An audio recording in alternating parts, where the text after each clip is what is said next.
On va parler d'équilibre. Maintenant j'ai une question, est-ce que vous pensez que c'est bien d'avoir un équilibre? Et c'est quoi l'équilibre en fait? Est-ce que quelqu'un veut me dire qu'est-ce que c'est l'équilibre? Ouais, Marie-Laure, je viens vers toi comme ça, tout le monde t'entend. C'est la stabilité dans notre personnalité, dans les sentiments. Je vois ça comme ça. Amen, amen. Est-ce que quelqu'un d'autre? Merci. Oui, c'est vrai, la stabilité. Est-ce que quelqu'un d'autre voudrait... Oui, c'est quoi l'équilibre? C'est de ne pas pencher trop d'un côté ou de l'autre, de ne pas être excessif dans nos réactions. D'accord, merci. Et puis autre chose. Quelqu'un d'autre veut dire qu'est-ce que c'est l'équilibre? D'être juste avec soi-même déjà et vers les autres. Amen. Oui, super, merci. Quelqu'un d'autre? Oui? L'équilibre, c'est Christ dans nous. C'est Christ en nous. Amen, merci. Toutes les réponses sont justes. Hein? Quelqu'un d'autre veut dire quelque chose? Oui? Allez-y, c'est votre parole aujourd'hui. Et vous savez, il y a beaucoup de richesses dans chacun d'entre vous. C'est pour ça que je pose les questions. Parce que je sais qu'il y a des richesses qui sortent de votre cœur. Parce que Dieu habite en vous. OK? C'est un endroit bienveillant. Vous pouvez dire ce que vous voulez, pas de souci. On n'est pas là pour... voilà. Il y a beaucoup de richesses dans chacun de vos cœurs. Oh, oui. Est-ce que quelqu'un d'autre voudrait dire, c'est quoi l'équilibre? Oui? Excuse-moi, Gilbert, il y a juste là. Oui? Ben, c'est aussi dans l'être humain, l'équilibre. Dans un membre. À l'intérieur de nous. Dans un membre, c'est pour ça qu'on doit faire... c'est ce que j'ai dû faire, moi, parce que j'ai dû prendre une canne à la fin pour l'équilibre. Oui. C'est exactement ça. C'est exactement ça. Merci. Ben, disons que pour moi, ça serait quand même savoir dans ta vie, avec ceux qui t'entourent, comme tu vis, faire bien la part des choses. Voilà, ok, merci. C'est vrai. Toutes les réponses sont justes. Pourquoi? Parce que l'équilibre ne se trouve pas pour tout le monde au même endroit. Parce que pour moi, l'équilibre est ici, mais pour notre sœur ici, c'est là. Et on a tous notre point d'équilibre. D'accord?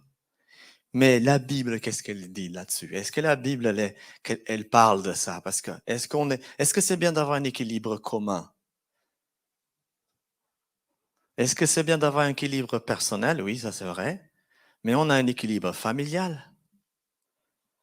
Moi, je sais que mon épouse, à certaines heures, tranquille, quoi. OK? D'accord? Pour garder l'équilibre. Dans la famille. Je sais que mon fils, voilà, il est comme ça, ma fille est comme ça. OK? On a besoin d'un équilibre personnel, on a besoin d'un équilibre familial et on a besoin aussi d'un équilibre commun. Dans une société où il n'y a pas d'équilibre, il y a le déséquilibre. Et qu'est-ce qu'il y a de déséquilibre? Vous avez entendu des fois des gens qui font n'importe quoi puis disent c'est un déséquilibré. Vous avez entendu ça? Oui. OK? Mais qu'est-ce que la Bible dit sur l'équilibre? Des façons bibliques pour vivre une vie équilibrée. Il y a des façons bibliques pour vivre une vie équilibrée. Alors, dans 1 Thessaloniciens 5, verset 16, soyez toujours joyeux. Est-ce que être toujours joyeux, c'est un équilibre?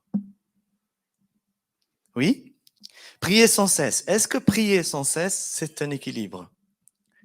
Rendez grâce d'autre chose, car c'est à votre égard la volonté de Dieu en Jésus-Christ. Rendre grâce, remercier Dieu. Est-ce que c'est un équilibre? Oui, c'est un équilibre. Rendre grâce tout le temps.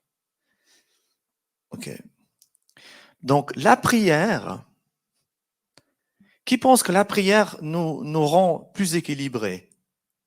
Oui? Il y a quelqu'un qui veut dire quelque chose sur la prière? Pourquoi elle nous rend équilibrés, la prière? Parce qu'elle nous met en communion avec le Seigneur. Oui, amen. D'autres? D'autres choses?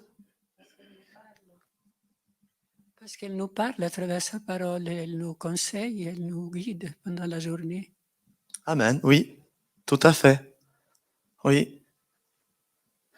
La prière nous amène un équilibre. Mais, donc, la prière, dans Philippiens 4, versets 6 à 7, ne vous inquiétez de rien, mais dans toutes choses, faites connaître vos besoins à Dieu par des prières et des supplications dans une attitude de reconnaissance. Et la paix est là. Du moment qu'on demande à Dieu ce qu'on a, vous savez, quand on va vers Dieu, on peut pas dire, on peut pas arriver comme un super-héros. Merci, je suis super, Seigneur. Je suis un super-héros. Non. Quand on va vers Dieu, on va parce qu'on a besoin de quelque chose, mais même quand on n'a pas besoin, on va vers lui. Et ensuite, tout de suite, la paix qui dépasse tout ce qu'on peut comprendre gardera vos cœurs et vos pensées en Jésus-Christ. La paix de Dieu qui surpasse toutes choses qui nous garde. Est-ce qu'il y a d'autres choses qui pourraient contribuer à notre équilibre personnel, familial et commun de l'Église? Qu'est-ce qu'il faudrait avoir autre chose? Porter les fardeaux les uns les autres. Oui. Amen. Merci. D'autres? Qu'est-ce qu'il y aurait d'autres choses qui pourraient contribuer à ça, à notre équilibre familial, personnel et commun, l'Église? Oui? Romy, attends, j'arrive. Comme ça, il t'écoute. Les pardons. Le pardon, ça amène à l'équilibre. Amen. S'aider les uns les autres. S'aider les uns les autres. Oui. L'harmonie. Vous voyez, il y a plein de richesses là. Harmonie. L'amour et L'amour. l'amour. Hein? La communion fraternelle amène un équilibre aussi. La communion fraternelle amène un équilibre. Vous savez, il y a plein de richesses là qui sortent. Amen. Il y a plein de richesses. Moi, j'aime bien voir ce qui sort de vous parce que vous êtes avec le Seigneur. Il y a toujours des bonnes choses qui sortent. Amen. Alors, soyez toujours joyeux. Est-ce qu'on est vraiment toujours joyeux? Pas toujours. Il y en a qui arrivent, c'est bien.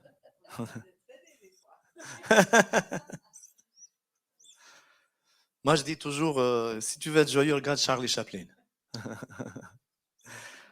Voilà. On aimerait être joyeux, ok?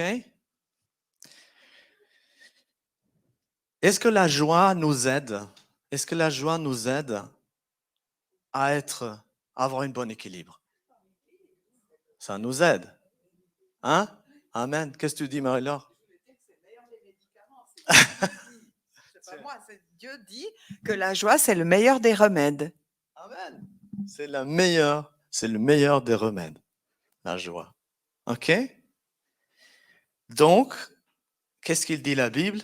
C'est un ordre, hein, je crois. Dans Philippiens 4.4, c'est le 4K du Seigneur. Hein? Vous avez le 4-4 et vous allez partout. Réjouissez-vous dans le Seigneur. Je le répète, réjouissez-vous dans le Seigneur. Pourquoi on doit se réjouir dans le Seigneur? Parce que on ne peut pas, si on se réjouit en nous-mêmes, parfois on est égoïste. Mais si on se réjouit dans le Seigneur, c'est juste. Dieu, quand on se réjouit en lui, c'est juste. D'accord? Voilà. Alors, quelque chose qui peut nous aider à améliorer notre vie d'équilibre personnel, premièrement et deuxièmement, familial et commun, c'est aimer vous-même et les autres. Quelqu'un avait dit déjà. Aimez vous-même et les autres. C'est important de s'aimer soi-même. Parce que quand on s'aime nous-mêmes, on peut aimer les autres. Ça, c'est très, très important. OK? Alors, aimez vous-même et les autres. Dans 1 Jean 4, verset 7, bien-aimés, aimons-nous les uns les autres, car l'amour est de Dieu. Et quiconque aime est né de Dieu et connaît Dieu. Quand on aime, on est né de Dieu. tout vient de lui. Amen.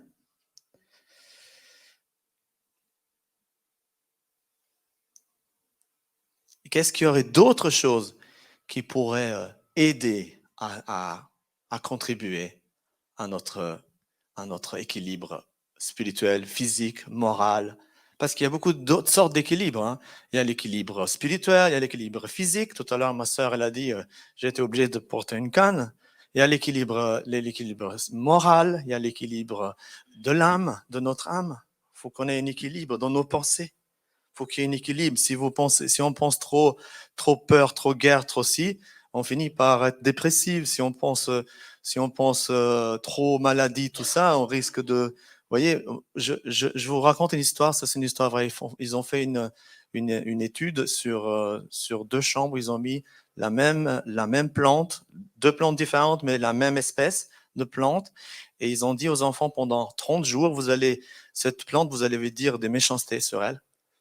Elle a eu la même quantité d'eau, elle a eu la même quantité de lumière, la quantité de chaleur la même. Et dans l'autre côté, on a une autre plante, on a commencé à dire des bons mots, on a dit super plante, c'est magnifique, c'est extraordinaire, extraordinaire. OK? Et puis on a vu que 30 jours après, la plante qui était là, elle a commencé à faner. Et celle-ci qui était là, elle se développait parfaitement. Vous voyez, dans le figuier, on se souvient ce que Jésus a dit au figuier.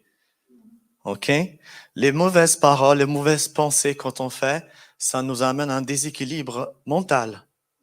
Alors, pour avoir un équilibre mental, il faudra dire, tiens, qu'est-ce que je pense? C'est bien, ça c'est pas bien. Faire un tri. Vous voyez, moi je me souviens une fois, on portait du foin. Mais on n'avait pas trop équilibré le char avec le foin. On avait mis trop de bottes d'un côté et moins d'un autre côté. La situation est arrivée que, hop, et boum. Vous voyez? Bon, je vous apprends rien. Hein?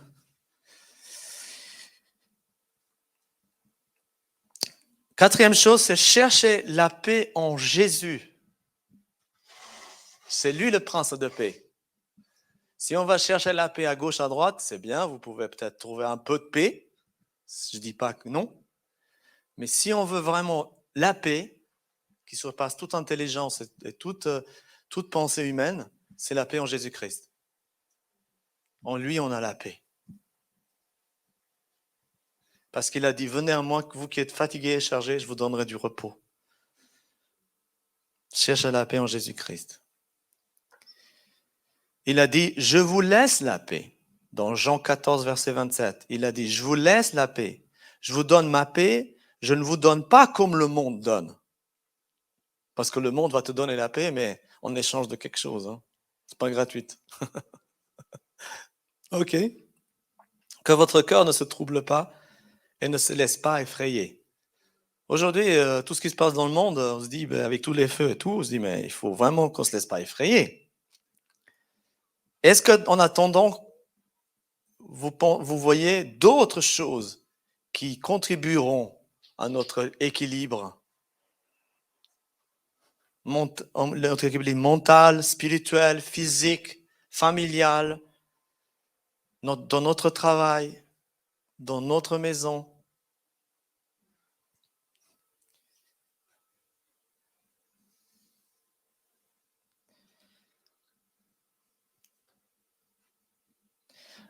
Un équilibre, c'est attendre avec patience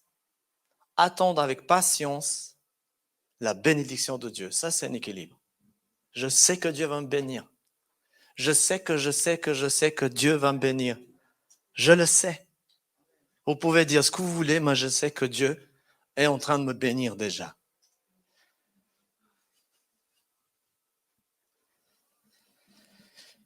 Attendez avec patience la bénédiction de Dieu. Dans 2 Pierre 3, 8, mais il y a une chose, bien-aimé. Il en parle à nous, là. C'est Dieu qui parle à nous à travers la Bible. Il te dit, mais il y a une chose, bien-aimé, que vous ne devez pas oublier ce qu'aux yeux du Seigneur, un jour est comme 1000 ans, et 1000 ans sont comme un jour. On peut dire, d'un point de vue humain, c'est un peu déséquilibré. Si un jour est égal, en point de vue humain, peut dire, mais un jour n'est pas égal. C'est comme si je disais, une pierre est égale à une plume. C'est pas possible. Mais au point de vue divin, il y a un équilibre infini. C'est pour ça que tout tient en équilibre. Et tout est à l'heure, tout est précis. À une heure précise. Donc, pour Dieu, tout est en équilibre. Et d'ailleurs, qu'est-ce qui tient l'équilibre? Qu'est-ce qui équilibre lui-même? La vie. Est-ce que vous avez vu une personne morte qui reste debout? Non, c'est une fantôme. L'équilibre, c'est parce qu'il y a la vie. Et Dieu est vie.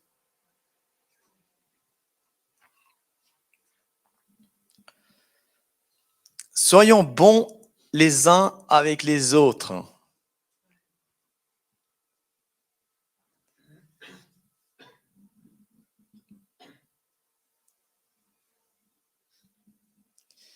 Dans Éphésiens 4, verset 32, « Soyez bons et pleins de compassion les uns envers les autres, pardonnez-vous réciproquement comme Dieu nous a pardonné en Christ. » Quelqu'un avait dit tout à l'heure le pardon. On a besoin de pardonner pour arriver, pour avoir un équilibre. Parce que quand quelqu'un nous a fait du mal, la seule chose qu'on a envie, c'est la justice.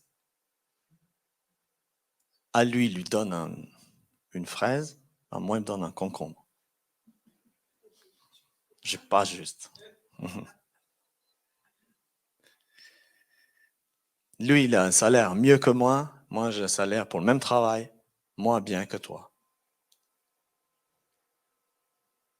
Qu'est-ce qu'on vit? On n'a pas envie de pardonner ce patron. Pas du tout. Mais Dieu dit pardonnez. Pardonnez. C'est facile de pardonner les choses qui sont justes. Tu t'es trompé, tu as fait une erreur et puis tu t'es rendu compte. Ah, je te demande pardon. Ça, c'est plus facile. Mais c'est quand quelqu'un te fait une injustice. Ça, c'est difficile à pardonner. Il m'a fait ça. C'est très difficile. Mais Dieu dit, la parole dit, pardonnez-vous réciproquement. Le pardon n'est pas unilatéral. Vous savez, tout ce qui est unilatéral, c'est mauvais. Moi, j'ai vu un couple une fois. Un jeune couple, ils sont venus dans notre maison il y a quelques années. Et puis ils ont dit, nous, on aimerait se marier. Puis on les a écoutés avec Joanne. Puis après, ils voulaient notre verdict. Qu'est-ce que vous en pensez? Moi, je leur ai dit, si vous m'écoutez, moi, vous vous marierez jamais. Ils m'ont dit, mais pourquoi? Parce que vous êtes unilatéral. Vous savez ce que c'est unilatéral? C'est mes besoins d'abord. Moi, il passe avant tout. Il y a un qui voulait ça. En écoutant, j'ai pu discerner. La personne, elle voulait ça, puis l'autre, elle voulait l'opposé de ce qu'elle voulait. Mais par contre, ils avaient le coup de foudre.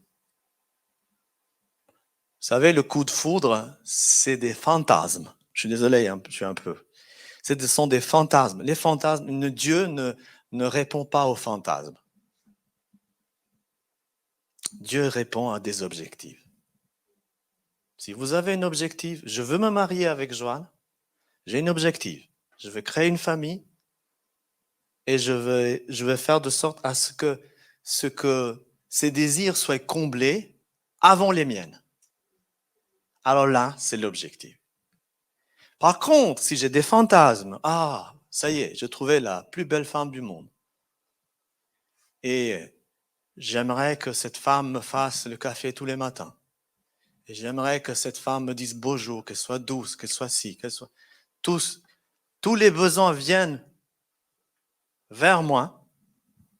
On appelle ça l'égoïsme. Et ça, c'est pour ça que les mariages ne fonctionnent pas. Dans le coup de foudre, ils sont à plein à 10 000, pas de problème. Je peux parler maintenant parce que ça fait quand même quelques années qu'on est ensemble. Si j'avais qu'un an de mariage, j'aurais arrêté, j'aurais pas osé de parler de ça. Mais aujourd'hui, je peux en parler un petit peu, parce qu'on n'est pas encore arrivé. Mais je ne mets jamais mes priorités devant. Je mets les priorités de mon épouse devant. Je mets ses priorités avant. Si c'est comme ça, vous pouvez vous marier, vous allez trop loin. Amen. Une parenthèse. Hein? Ah, qu'est-ce qu'on aime bien être avec les gens qui sont bienveillants, qui nous écoutent, qui sont souriants, qui sont bienveillants, qui nous veulent le bien, qui veulent toujours, qui nous apprécient. Moi, j'aime avec des gens comme ça, qui nous critiquent pas, qui sont agréables. On aime être avec ces gens. Moi, j'aime être avec ces gens. La bienveillance, c'est quoi la bienveillance? C'est vouloir être heureux de ce que l'autre voudrait. Alors, dans ce cas-là, on peut dire, oui, mais il y en a qui veulent le péché. Bien sûr, on ne peut pas être heureux pour quelqu'un qui veut le péché. Ça, c'est clair. Ça, c'est clair. On ne peut pas être heureux pour tout le monde. C'est pas possible. Mais ce qu'on peut faire, c'est qu'on peut mettre l'accent sur ces désirs qui sont sains et propres. Si quelqu'un aimerait devenir docteur, c'est sain et propre. OK? Là, on peut dire, mais bravo, super, j'aimerais que tu réussisses. Mais par contre, si quelqu'un voudrait, je donne un exemple, n'importe quoi, avoir une mauvaise influence ou quelque chose comme ça, on ne peut pas être bienveillant avec toutes les situations. C'est là le piège. On veut être bienveillant, on est bienveillant avec tout le monde. On ne peut pas. Amen. La bienveillance. La bienveillance contribue. Vous pensez qu'elle contribue, la bienveillance, à notre équilibre. Vous savez, quand on est bienveillant, on a l'amour de Dieu en nous, on est vrai. On ne va pas dire à quelqu'un, fais ça, je suis trop bienveillant avec toi. Non, on va lui dire ça, si tu fais, c'est faux. Moi, j'ai dit à ce couple, j'ai dit, vous ne devez pas vous marier. 6 mois plus tard, il y avait un incendie dans une maison, pas un incendie, mais un accident. Puis je suis allé parce qu'ils avaient besoin des clés pour ouvrir. Et puis je vois le monsieur qui était habillé, je s'appelle comment les civilistes, comment ça s'appelle ceux qui travaillent, la protection civile. Et il était là, puis j'ai dit, ah, ça me fait plaisir de te voir, je serre dans mes bras et tout. Puis j'ai dit, alors, ça va ton mariage? J'ai entendu que tu es marié. Non, on a divorcé. 6 mois plus tard, il avait déjà divorcé.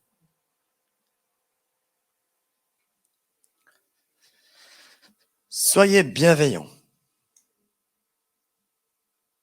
L'homme, donc le regard est bienveillant, sera béni. C'est quoi la bienveillance? C'est quoi la bienveillance? La bienveillance, c'est vouloir une bénédiction pour quelqu'un. Vous savez, il y a des gens qui pensent que ça, c'est une bénédiction. Mais pour certaines personnes, certaines choses sont des malédictions. Vous comprenez ce que je veux dire? C'est quoi une bienveillance? Une bienveillance, c'est aimer les gens avec justice. Mettre la foi en pratique. Mettre la foi en pratique, c'est aussi, elle nous aide à avoir un équilibre. Elle nous aide énormément à avoir un équilibre. Quand vous voyez qu'il y a une situation compliquée qui arrive, elle est là, cette situation, elle est compliquée, elle dure, elle est là. Je crois que Dieu va agir. Je crois que le Seigneur y travaille. Je me repose. Je laisse Dieu travailler. Laisse Dieu travailler. Je me repose.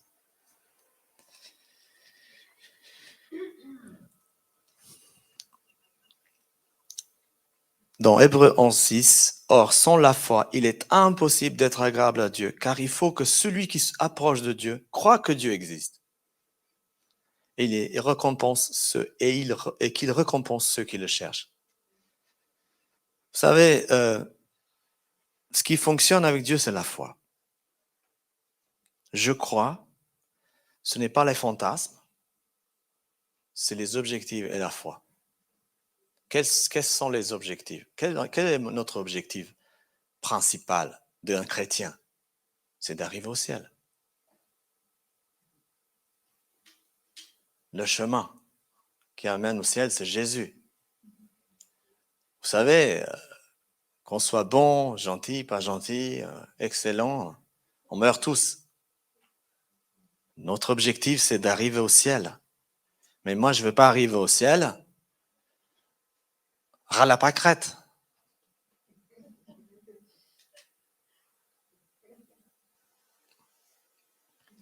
Jésus a dit, ne ramassez pas des trésors où la teigne et la rouille détruisent, mais ramassez des trésors où ni la teigne ni le voleur ne dérobent.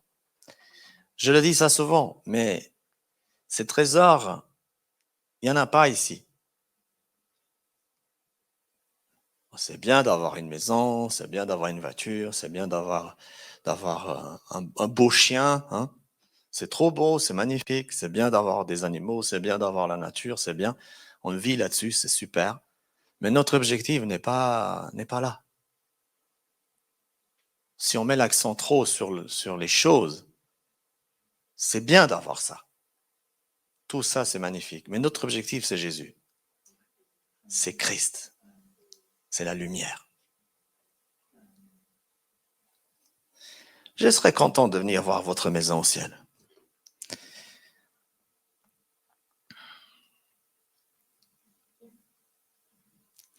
Mettez votre douceur en pratique.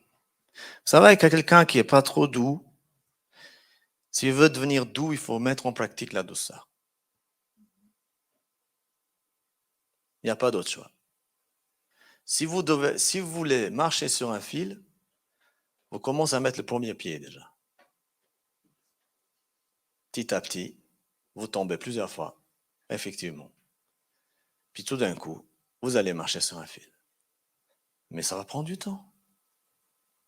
Si on veut de la douceur, il faut mettre en pratique la douceur.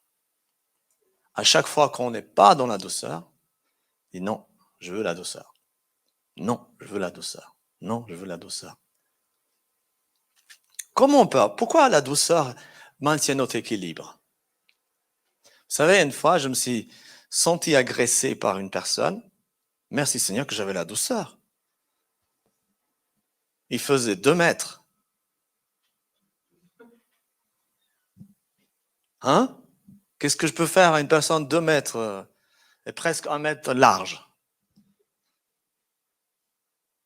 Heureusement que j'avais la douceur. Hein? Si j'étais agressif là, je serais pas là avec vous. La douceur, c'est quelque chose de très important. Ça nous maintient en équilibre. Vous voyez ces mains douces d'un enfant. Hein?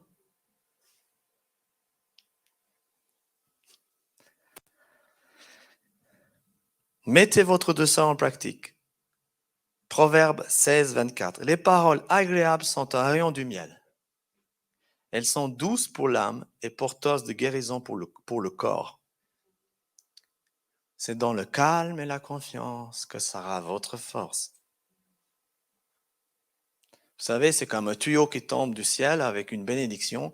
Et au moment où on veut obtenir cette bénédiction, on est stressé, agacé, énervé, on ferme cette bénédiction. Elle ne coule plus. Mais du moment qu'on lâche, laisse tomber, on est dans la douceur, on reste tranquille. Je peux de toute façon rien changer. Les feux qui brûlent en Portugal, on ne peut rien changer. On aimerait bien les éteindre. Moi, j'aimerais bien avoir un truc, tac, je les éteins. Mais je ne peux pas. Qu'est-ce que je fais? Je ferme les yeux, je reste tranquille. J'attends que Dieu agisse. Et la pluie vient. Dieu va agir. Amen. Ah, ça c'est bien. L'esprit, le corps et la pensée. Restez maître de soi. Hein? Notre esprit, notre corps, notre pensée. Maintenant, la question se pose, qui gère ta vie? L'esprit L'âme ou le corps? C'est l'esprit qui gère. Ça devrait. L'équilibre, c'est qu'on marche par l'esprit. Ça, c'est l'équilibre. Mais est-ce que c'est vraiment toujours le cas? Non. Ça devrait que l'esprit règne pour tenir cet équilibre. Est-ce que marcher par l'esprit, c'est être gentil? Pas tout à fait. Avec autorité. Être gentil, c'est faire des affaires. Tu me donnes ça, je te donne ça. Vous savez, le diable, il était gentil avec Jésus. Il a dit, écoute, si tu t'agenouilles, je te donne tout ça. C'est gentil, ça. Moi, chaque fois que j'amène des cadeaux à mes parents, ils disent, oh, mais qu'est-ce que t'es gentil, merci beaucoup. Ils m'ont jamais dit, c'est bien, merci pour tes cadeaux. Tu es vraiment quelqu'un de juste. Mais ils m'ont dit que j'étais gentil. Sokol, tu es vraiment équilibré. Hein? Tu nous amènes des cadeaux. Non, tu es gentil. Voyez? Vivre dans l'esprit, ce n'est pas être gentil. C'est d'être dans l'équilibre, d'être juste. Par exemple, je raconte cette histoire de la fontaine. Hein? Il y a mes collègues qui voulaient voler une fontaine. Je devrais être gentil avec eux, ils volent une fontaine, je les aide. Vous vous souvenez de cette histoire? Non? Alors, dans un travail, il y avait deux collègues qui étaient avec moi. On était deux. Et puis, on est avec moi 3. Et puis, le patron leur avait demandé de voler une fontaine dans un jardin. Oui. Puis, ils m'ont dit à moi, tu n'oublies pas, à 4 heures, on part. À 16h30, on part. Et on pique la fontaine. Tu viens nous aider. J'ai dit jamais. Je ne viendrai jamais vous aider. Vous voulez une fontaine? Je ne viens pas. Mais tu n'es pas gentil avec nous. Effectivement. Là, je n'étais pas gentil.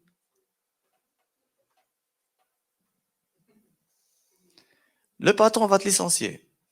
Tant pis. Mais je ne veux pas voler cette fontaine avec vous. Ils ont souffert. Hein. Les deux, ils ont piqué la fontaine. C'était lourd. À 3, c'était encore lourd. Mais à 2, ils faisaient une tête pas possible. Quand ils sont arrivés, ils ont dit au patron, mais patron m'a jamais rien dit quoi que ce soit. Pourquoi? J'en sais rien. Être maître de soi. C'est quoi être maître de soi? C'est laisser l'Esprit de Dieu habiter en nous. C'est lui qui est le maître. Quand l'Esprit de Dieu habite en moi, je chante et je danse comme David, non? Alléluia. Laisse l'Esprit de Dieu habiter en toi. Laisse l'Esprit de Dieu grandir, habiter. On sait, la conscience, on est conscient de ce qui est juste et pas juste. Pas besoin de vous apprendre ça. Tout le monde le sait. Même un enfant de 6 ans, il sait quand c'est juste, c'est pas juste. Quand je disais à mon enfant, tu as cassé le jouet de l'autre? Oui. Est-ce que c'est juste? Non, c'est pas juste. Tout le monde sait ça. Il n'y a pas besoin de faire des études pour savoir ce qui est juste et pas juste. On le sait. Tu as jeté ton frère avec un caillou? Oui. Est-ce que c'est juste ça? Non, c'est pas juste. Mais pourquoi tu l'as fait? Parce qu'il m'a énervé. Voilà. Ok.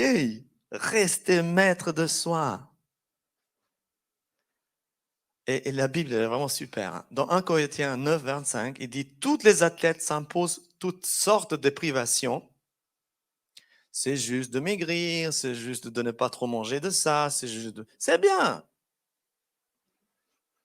C'est juste de faire les courses à la Coop parce que les produits sont meilleurs, ou faire les courses à la Migros parce que, voilà, etc. OK? Tous les athlètes s'imposent toutes sortes de privations. Et ils le font pour obtenir une couronne qui va se détruire. Mais nous, c'est pour une couronne indestructible que nous travaillons.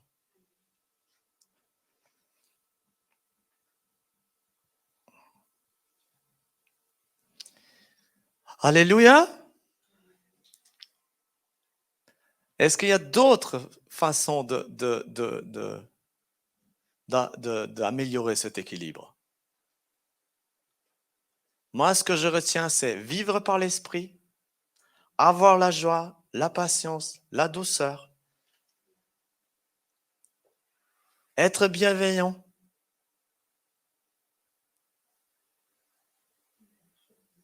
Hein?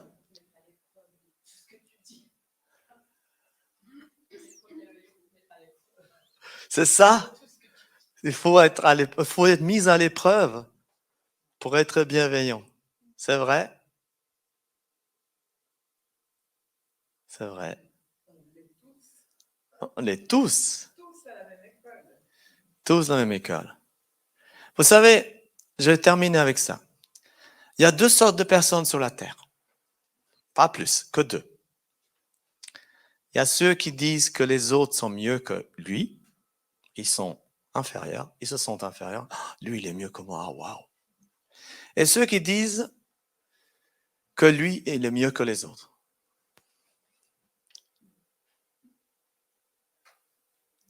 Est-ce qu'on doit être là? Ça, c'est pas l'équilibre. L'équilibre, c'est chaque être humain que Dieu a créé, il a une mission. Je ne peux pas le faire sa mission à moi. Moi, je ne peux pas faire la mission de Marisa, ni la mission de Joanne, même si on est un couple. C'est sa mission, c'est la mienne. Je suis sur terre pour faire la mission dans laquelle Dieu m'appelle. Et dans plusieurs situations, tu peux te retrouver face à une personne et tu te dis, ah, cette personne, elle parle vraiment bien et waouh. Mais c'est sa mission, de parler bien. Moi, j'ai la mienne. Se comparer, c'est pas l'équilibre. Quelqu'un qui fait salto arrière, salto devant, voilà, c'est un athlète. Moi, je ne pourrais pas faire ça. C'est sa mission. Amen. Alléluia. Tu veux dire quelque chose? Voilà.